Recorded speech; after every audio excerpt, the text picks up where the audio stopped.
Good morning, Colorado Springs. Welcome to another brighter day in the neighborhood. I'm Angela Jones.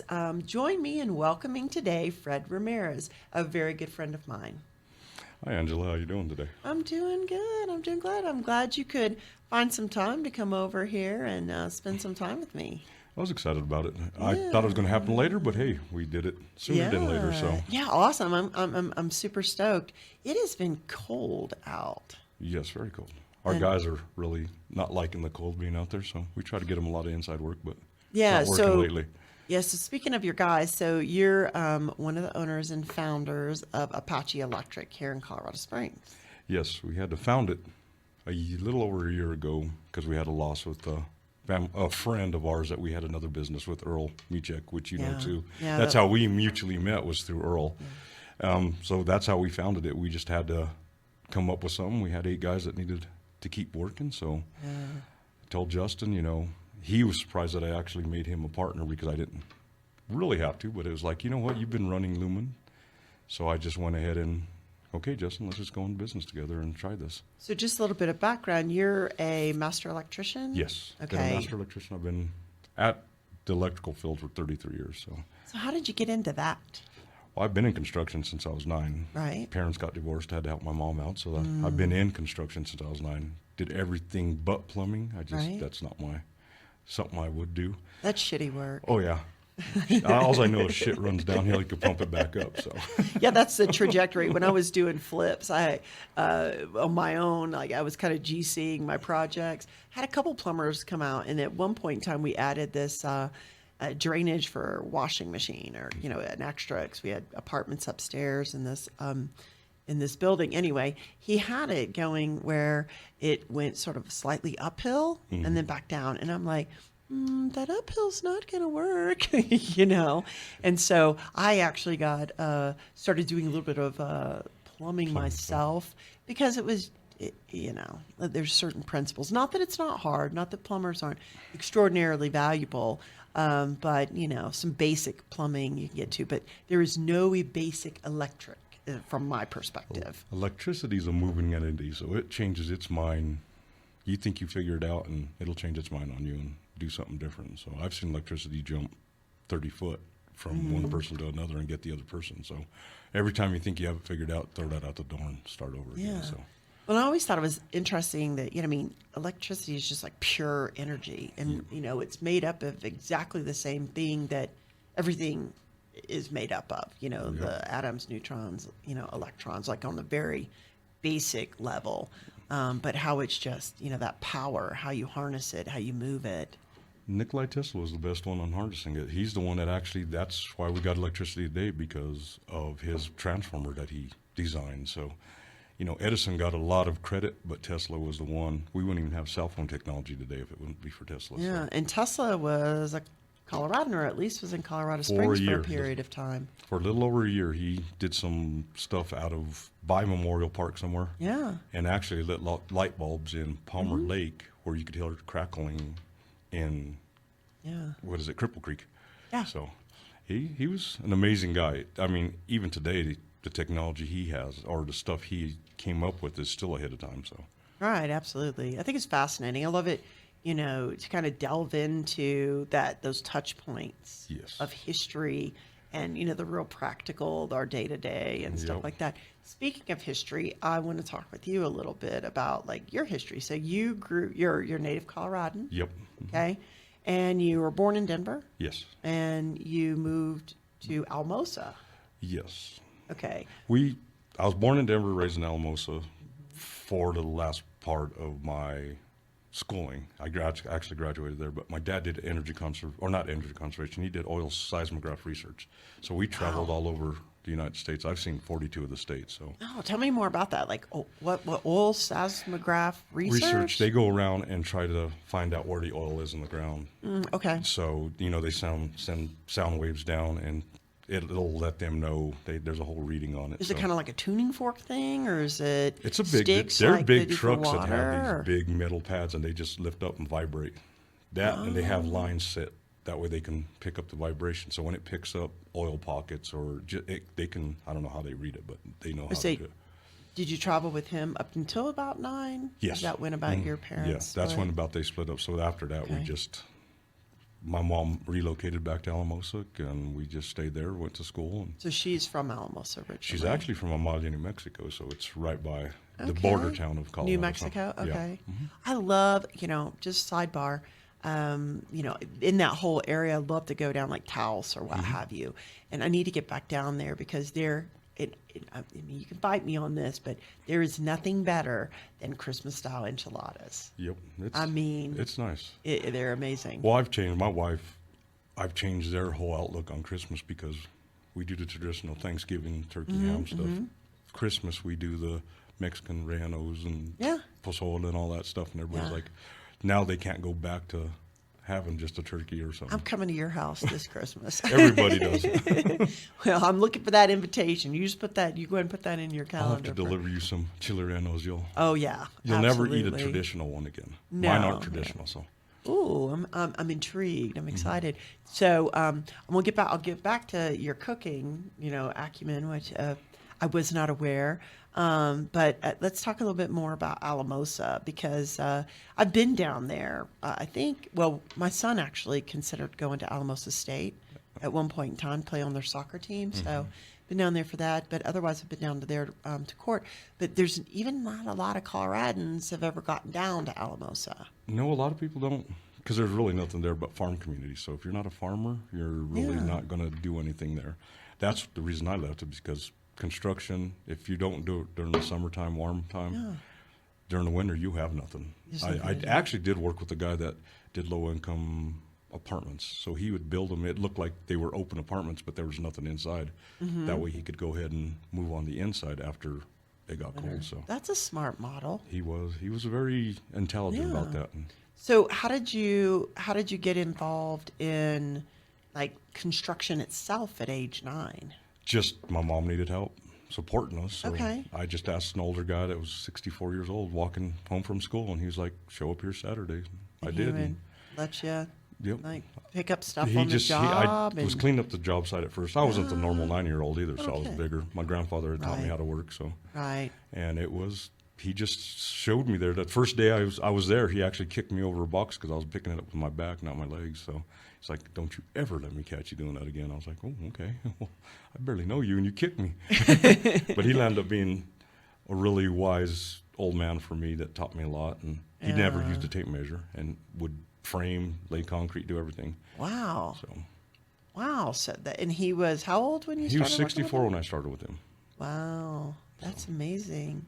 Yeah, he was a good guy. He was just, I mean, he taught me a lot. He really did teach me a lot about the construction field. So And then you can do And- just like every aspect of construction then basically. I haven't done it in a long time because I've been an electrician for 30 Right. years. So I haven't done that in a long time. But Yeah. I mean, I've done everything but plumbing. So Right. So how did you settle into electrician, being an electrician or doing that part of, construction and after I graduated, like I said, I was there maybe 6 months to a year after I graduated. I stayed there. There was just nothing. So I decided to go ahead and move to Colorado Springs. Right. Because I've always liked it. It wasn't Denver, the big city, which I don't like the rat race. So, Colorado Springs is getting big now too. But Yeah. when I moved here in '88, it was just a small town city still. And you were it- pretty close out of high school about Yeah. that time. Okay. Because I graduated in 88. Yeah. So I think And I graduated in '86. So. well, there you go. Like we're neck and neck Yeah, there. and then I just decided, I was coming up here. I did a couple things at carpet cleaning, trying to keep stuff rolling. I actually worked for Louis Pizza when I first moved up here just to Really? make money. It's great pizza. Oh yeah. Yeah. And then Riviera Electric, which was one of the biggest non-union contractors in Colorado, was looking, and I applied, and they wanted me because of my construction background. I got you. Because I had so much. So I got on with them and worked with them for 4.5 years, and then moved on from there because I'm outspoken. And the big corporate worlds, I'm not one of those guys that just bows down to what you're going to say. I'm going to go and tell you what I think, and Yeah. and That's that's why what I I've thought been. that's why I thought you were going to fight me about the enchiladas. I like them too myself. So So, okay. So I've always been kind of fascinated about how one becomes an electrician because it's not something you can just do. I mean, there's this whole apprenticeship, journeyman, onto, the master electrician. I mean, from what I understand, it takes almost as long to become a master electrician as it does to start college and make it through your PhD. It takes, you become an apprentice, you have to get on, because you have to have on-the-job training too, along with your education part of it. So Okay. you have to do both kind of simultaneously. So you do first year, second year, third year, fourth year. You need 8,000 hours to go ahead and test for your journeyman with the state. And you Okay. have to prove that, and then you have to prove your class time, all that stuff. You can become a residential wireman after 2 years. You still have to prove your class time and stuff like that still. Then, after you do that, you test and you get your journeyman, but you still have to wait another year to get your master's. But you still have to prove that you've run work, bid work, did blueprint reading, all that stuff. So there's more to getting your master's. Some people, the journeyman, think, well, I could just go get it after a year, but you got to be a lot more in detail, and they're starting to check more on that now too. Right. That way they get the right people mastered up, not just anybody. So. And so, like 8,000 hours, how, like, let's just assume in a regular 40-hour work week, how many, what real time frame are you talking about? They're only here? allowed 2,000 hours a year too. So Wow, okay. overtime So don't count, nothing counts. Is so at just least 2,000. 4 Yep, hours. that's 40 hours a 4 week, yeah. years. Mhm. Okay, at least. At least. And Union that's shops working do as 5. an apprentice. As an or- apprentice, yes. Okay. And how does one go about getting into that type of, like, an apprenticeship? There's classes, the IBC up here, not everything that actually there's, and then the union offers one too. If you want to become a union Okay. electrician, you can go through them, pay your dues, you still pay for your classes. Right. Some companies, bigger companies, will pay for your schooling if they can afford it. So Right. And so you go through those classes, you get through the journeyman, and then it's on to, the testing. apprentice, then testing. And then you can still keep going for your master's if you want to run your own company. Master's gives you the ability to go ahead and own your own company and run your own company. Okay. So if you're not a master, you can't Own your own own or, company, no. okay, an electrician. Okay. I got it. That is required for you to have your own company, is you have to have your master's. So. Okay. All right. That's interesting. And I've ran a lot of companies, bigger corporate companies. I've gotten some companies that that are no longer around because after I left, they didn't realize what I was doing Right. behind the scene Right. to take care of the bigger customers. So I actually got my master's from a bigger company. They paid me to get my master's. That Oh, way I could help nice. them run some stuff. And, That's a way to do it. oh, yeah. So do you guys, or do you look for journeymen, or what's We look for both, 'cause- Apache's need? I know you guys are always looking for really Yeah, we great look for quality. the experienced ones because we can't have apprentices without the experienced ones. I think the ratio now is 3-to-1, so you could have one journeyman with 3 apprentices. I got you. But you want your apprentices to be anywhere from 1 to 4 years with your journeyman. That way Right. he has the level of experience. That way he can concentrate more on the first year, teaching him, and the other guys could still kind of be off on their own doing stuff that still supervised by him, but they could still do it. That's similar to how we do it at my office. We have a gal and she's really great, right out of law school. But there's only so many fresh out of law school, people you can effectively take on. Yes. You want people who, even if they don't do precisely the type of legal work that, like I love to hire people from the district attorney's office in particular because they're extraordinarily seasoned litigators. They do jury trials and lots of them. And they have a heart for people, and so, but we can take on more of those, but not very many, fresh out of school. So I think that's sort of what Yes. you're saying too. We like getting apprentices that aren't. I like first-year apprentices, guys that are green, because then you can teach okay. them, and they don't have no habits from the other companies. I gotcha. And I it's gotcha. always nicer because you get those ones that have been with somebody that was arrogant, and they have that arrogance to them. I know it all. I know this. No, you don't. Because I'm 33 years. I still don't know it all, and I probably die and still not know it all because there's Right. a lot to do with electrical. I mean, there's just a lot of stuff that you got to know. Well, and just so you know, your Apache guys have been out at my business. They've been out at my homes, and there's no arrogance with those guys. They're fantastic. I mean, going always above and beyond to take care of things. Well, our motto is we don't want to treat them like a number. I've been in that big corporate world where you're just a number. We treat them like family. Everybody freaks out because we'll go on the job site. I'll go out there with them, and we hug before we leave. Hey, and everybody's like, that's kind of unusual. No, these are my guys. These are my like my kids. When all this started, one of the guys that worked for me before, he moved on, but he goes, Fred, you just adopted 10 kids. And I'm like, I didn't think about it that way, but I really did. So. Well, it sounds like that kind of is what happened with you back when you were 9 with that. And you didn't, I don't think you mentioned his name, that older gentleman. His name was Bill. So Bill, who kicked you over the box. Yeah, he was a great old man, but he had a lot of knowledge beyond himself. I mean, his dad never used a tape measure, so. And it just amazed me because he could cut sheetrock, do everything, and frame walls, and never used a tape measure. Wow. So. Like, how do you think he did that? He'd look at it and just know Just what. see. Yeah, just I don't know if it was a tape measure in his head or what it was, but he knew what he was doing. Well, and he didn't let you do that. No, never. He owned a tape measure; it was in his box, but that was for me was for or you. some other people. Yeah. Okay. Well, what other lessons do you think you picked up from him, like coming up under him? Just work ethic, just being able to know what to do work-wise and be there, make sure you're doing something for your customer that nobody else will do, take care of them. That's my whole caring thing is I do care a lot about helping elderly people and, disabled people because, I mean, they're on a limited budget. Even people that have had a lot of money before, once they retire, that kind of goes away, and they're on a limited budget anyway. So big major panel change out or, some electrical fires or something like that, they don't have the money to do that. And a lot of times insurances will fight you tooth and nail to change stuff up like that. So we actually work with Brothers Redevelopment, which they help a lot of disabled veterans, single family, seniors and all that. They get government funded, so we actually give them a good rate. That way they can help out more people, and we do a lot of their work. So. Okay, so essentially you're giving like low bono services through, and you said it was called Brothers Redevelopment. Brothers Redevelopment, and that's here in the Colorado Springs and Denver. They got Okay. office both places. So. Okay, and is that essentially you're the charity that Apache supports? I guess we do support it. It's not a charity. There's still something there I'm trying to find yet to where I can support people and help them out and see what we could do for them and better them. And just, our guys can help the company out by doing it. I know with our previous company, we used to help, was it a Lutheran church camp or something like that? Okay. And every Memorial Day, we'd go up there and just donate time and whatever they needed. Okay. So we haven't got to that point yet because we're such a new company yet. Right. So we still got to get our feet underneath us. So Absolutely. I mean, we started it up with nothing.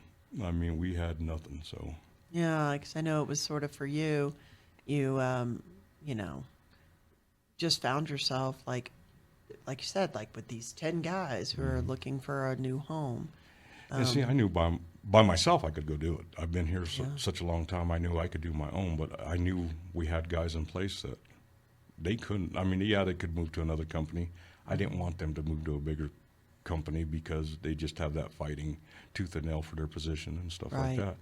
And they're good guys, so I wanted to keep them under our umbrella of work with us. So that's why I was like, you know what, forget it, we'll start it up. Yeah. So. Well, and it seems like just, from you going out as young as you did to like support your, help out with your mom and just this, desire to support, the elderly, and that you've got this, real heart for people that, can you pinpoint like where you think that got planted or where that started? Just caring for, my grandparents were for one. They were always involved and they were older. And then when they did retire and everything, we're always around them to help them out. And then my mom, just knowing I had to help her out. Right. Because my youngest brother is 9 years younger than me. So when they split up, he was just a baby. So we had to help bring in stuff and do stuff like that. And you have a couple brothers. Yeah, I have an older brother and a younger brother. So what kind of stuff do you do with your brothers? Just hang out.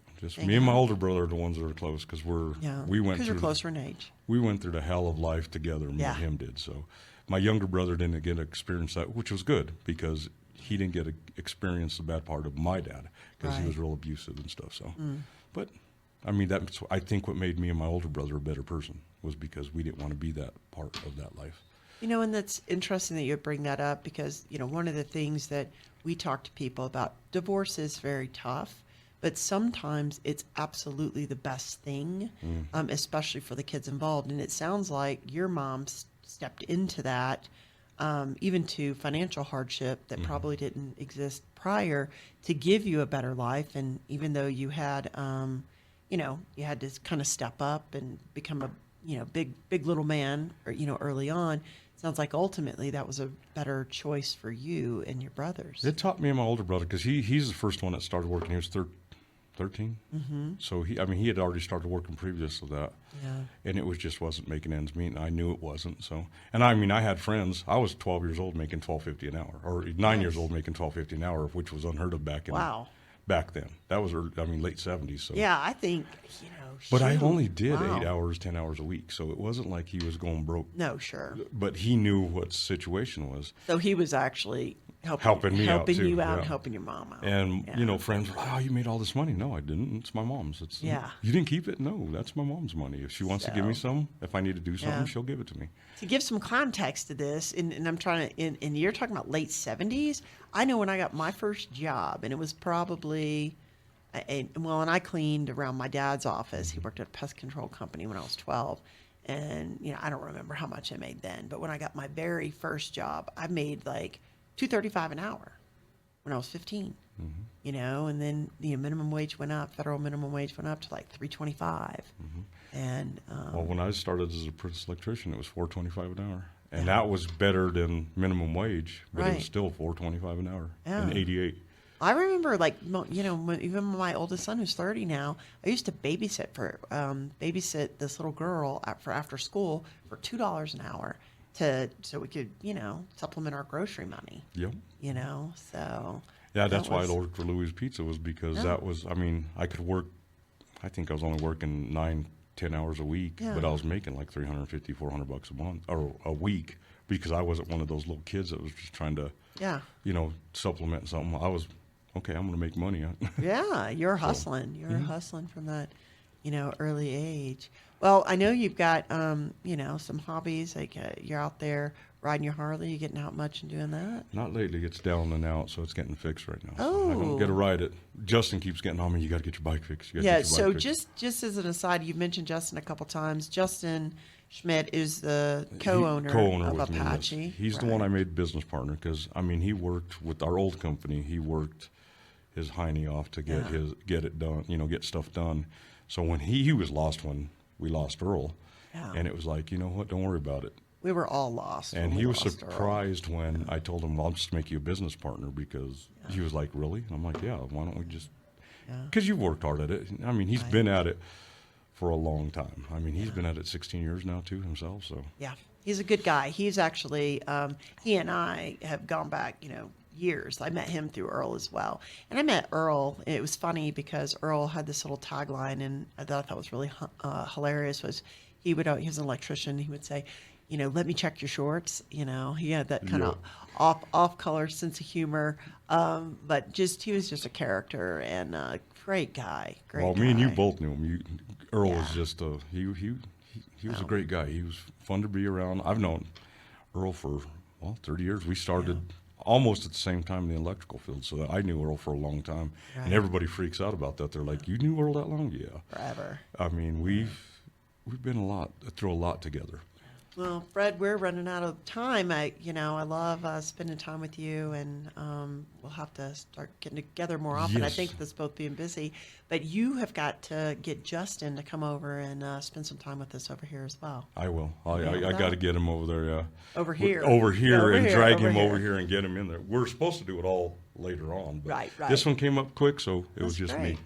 Well, that's all right. I'm glad we had this one-on-one time. So. Oh yeah, definitely. I am too. All right. Well, thank you for joining us today. And thank you all, Colorado Springs, for joining us for another Brighter Day in the Neighborhood. You can find us here every Sunday at this same time and station. And until next time, have brighter days.